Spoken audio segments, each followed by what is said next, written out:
Hi and welcome to my channel, or welcome back if you're already subscribed.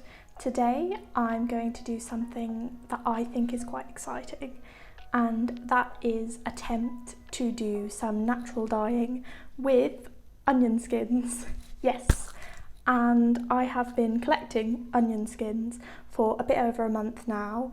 It's taken me that long just because my boyfriend always throws them in the bin and forgets to save them for me.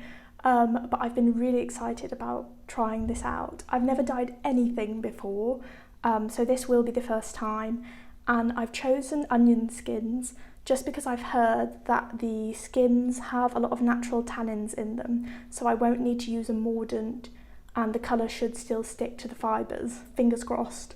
I don't know how well it will work, but I'm praying to the yarn gods and the onion gods that I will get a good shade of yellow. Now, this is my little box of onion skins that I've been keeping in the cupboard. I kept them in a Tupperware just because I was a little bit worried that they might smell, but actually because they're the outer layer of the onion, like the absolute outer layer, they have no odour at all. Now that, I suspect, might change when I start boiling them, but we'll have to see. And yeah, you can see I've got quite a bit. That's probably the skins of about 10 onions, perhaps, 10 fairly large onions, and they're mainly yellow, but I do have a couple of red onion skins mixed in there as well, so they might add a tiny little bit of pinkness to my dye. And the yarn that I've selected is not technically a completely undyed yarn, but is instead a white yarn, because I wasn't able to get my hands on an undyed yarn, at least not on the shop that I did my big yarn order from a few weeks ago. And I thought, okay, well, let's just try white. And it's Drops Flora. If you've seen any of my videos so far, you'll know I really like Drops Flora because it's very affordable, but also very, very soft. And it is a blend of, let me just have a look, 65% wool and 35% alpaca. So I'm hoping that the dye will adhere really, really nicely to these. So just to quickly preface this is definitely not a tutorial, because I feel like in order for something to be a tutorial, you kind of need to know what you're doing. It's definitely a little bit more of an experiment, but that's quite exciting though. Okay, we are now in position in the kitchen. The first thing I'm going to do is I'm going to fill the biggest pan that we have, which is just like a soup pasta pot, with a bit of water to cover the onion skins and to let them soak.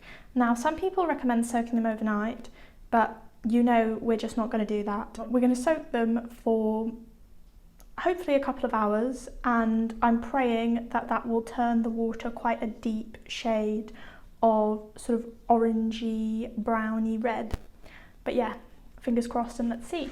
I have now filled up the pot just to the level that I think I would be able to fully submerge my yarns in once I've put them in the right position. I'm going to take my trusty slotted spoon and just move them about a bit to make sure that they're covered, and I'm going to turn the heat on in a second and just bring that to the boil. And while that's boiling away, I'm going to start preparing my yarn. So anyway, they're in these current kind of weird shaped balls, and what I need to do is I need to unravel them and then tie them together in a few different places, just so that there's more surface area to get the dye on. And yeah, I'm going to do that while this is coming to a boil.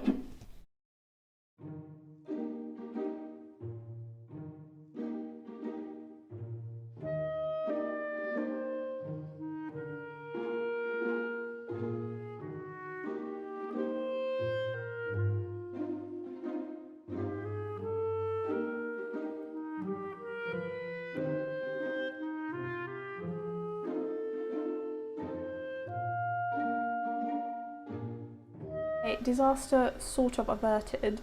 I started winding it round that olive oil bottle, and I realised there were little ridges at the top, so I wouldn't actually be able to slide it off smoothly anyway once it was all wound round. Now luckily I didn't even get halfway through. I hope that won't steam up the camera, but you can see it's already changed colour quite intensely. I'm going to mix it and look at that gorgeous orangey brown. Oh, it's really exciting. My next attempt, I have come outside onto the lovely balcony and we're going to try this one more time.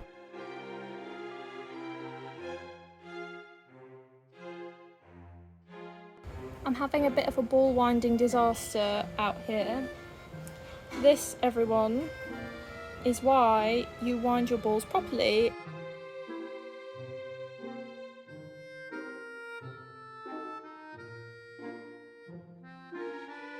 I finally finished winding and it was an absolute disaster.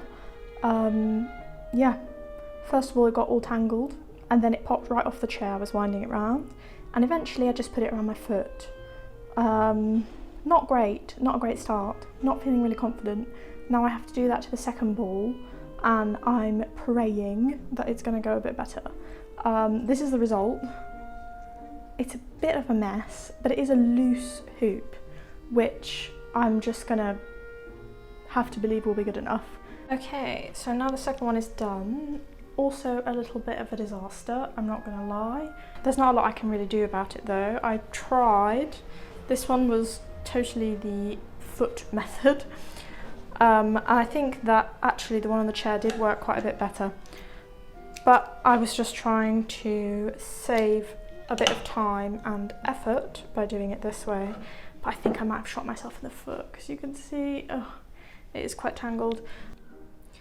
Now, it says to relax the fibres a bit and prepare them for dyeing, that you should put them in hot water for about an hour. So that's what I'm going to do now.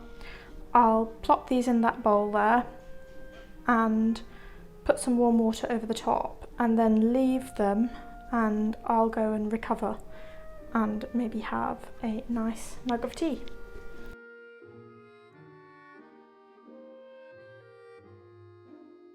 This is the colour that I'm getting now I've popped the yarn into the pot with the dye. I think it's really quite a lovely colour actually, but what I'm going to do now is I've got the heat for the dye bath on a simmer and I'm going to leave that in there for about 3 hours and hope that the yarn takes the colour.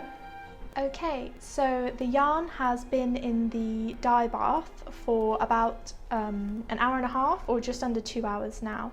I did turn the heat off, so it was simmering for a bit, simmering for the first hour or so, and then I turned the heat off. For the last half hour it's just been cooling because I was doing a little bit more reading on a few different articles online and I was a bit concerned that I'd muddled up some of the times. So yeah, 3 hours is probably actually quite long. Other people say you can put it in for an hour or half an hour and then you want it to cool down to room temperature. So that's basically what I've done now. And something quite miraculous has actually happened in the pot. A nice good look at the colour that the yarn has transformed to now.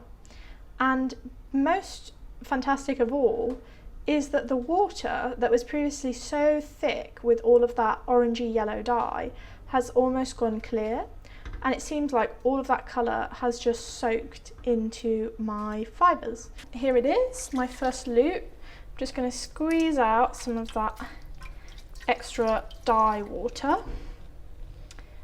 and I'm going to plop it into this lukewarm fresh water bath and leave it like that for a minute, and I'll fish out any of these little pieces of onion skin. So yeah, there's the second loop and I'll just try and squeeze them both in there. And here we're outside sort of in the evening light and you can see what a lovely yellow hue the yarn has gone. It's quite consistent throughout, but I don't mind if there's a little bit of inconsistency and character to the yarn anyway. They are still held together by the ties here, even if they do look a little bit chaotic at the moment. I'll just have to be extra careful when I turn them into balls or cakes.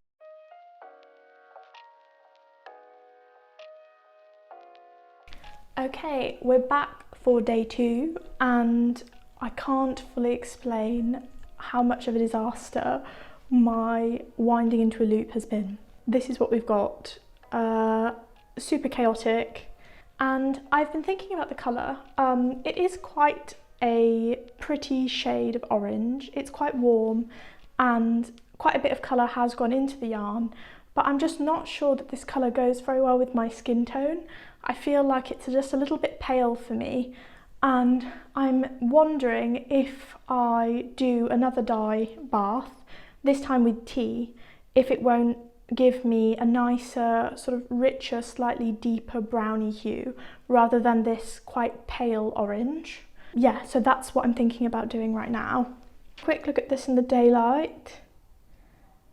It's quite orange, but I just think it's a bit too pale for me.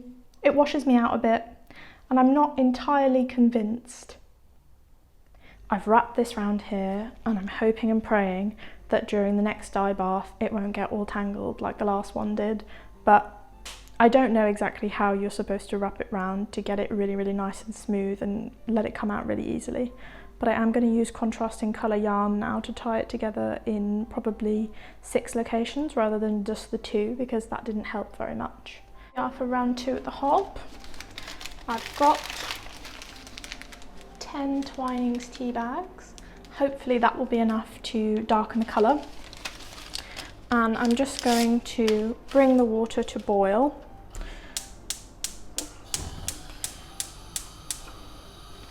And while I do that, I'll wrap my tea bags in groups of 5.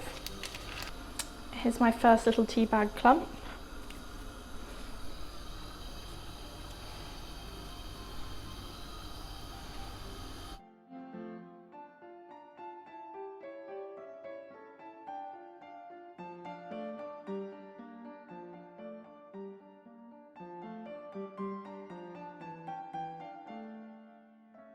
Okay, I've got 10 minutes left on my timer, but I just want to have a quick look at the colour and see how it is. It's been on a simmer now for 20 minutes and it's looking quite nice. I can see the water is quite a lot lighter. It's not that black tarry colour, so I do think that the yarn has absorbed quite a lot of that. I'm actually going to turn the heat off for the last 10 minutes because I don't want it to come to a boil. And we'll have a look at the colour. Ooh. Okay. It's looking like a more deep orange, almost caramelly shade now, which I far prefer to the light orange that I was getting before. Whether that stays when it washes is another question, but I like the look of it so far, so I'm just going to plop that back down and leave that for another 10 minutes and then until it's completely cooled.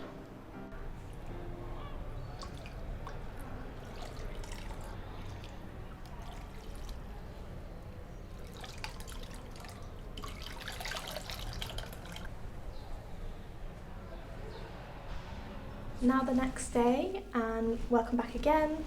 The yarn dried really nicely because it's so hot here at the moment. It's 33 degrees here in Rome, so really, really scorching. I don't know what that is for our American friends. So it says here 33 degrees is 91 Fahrenheit. Yeah, it's really, really warm. And once the yarn had dried, I took it off and sort of re-looped it round, but I've finally been able to turn it into a very pretty hank. But yeah, here's the finished colour. I'm really, really pleased. It's such a beautiful sort of burnt orange, almost slightly caramelly shade that I think is just much more appropriate with my skin tone than the slightly washed out orange that I was getting from the onion skins. I really recommend trying dyeing with tea because the colour payoff was surprisingly good. Not that much really washed out from when I took it out, and it's just given it, yeah, just a really, really pretty colour. I will definitely be experimenting with natural dyes more in the future. I'm especially interested in using up food waste, so maybe avocado skins. But that might take me a little while since we don't eat a massive amount of avocados here. But yeah, here, have another look. If you're at all hesitant about natural dyeing, I say absolutely go for it. It's a lot of fun. The results are quite surprising and magical, really, when you see it taking the colour. And my yarn is really still as soft as it was in the beginning. It hasn't felted, I don't think, so it will still be really, really nice when I knit it up. I've just got to find the perfect project for it now.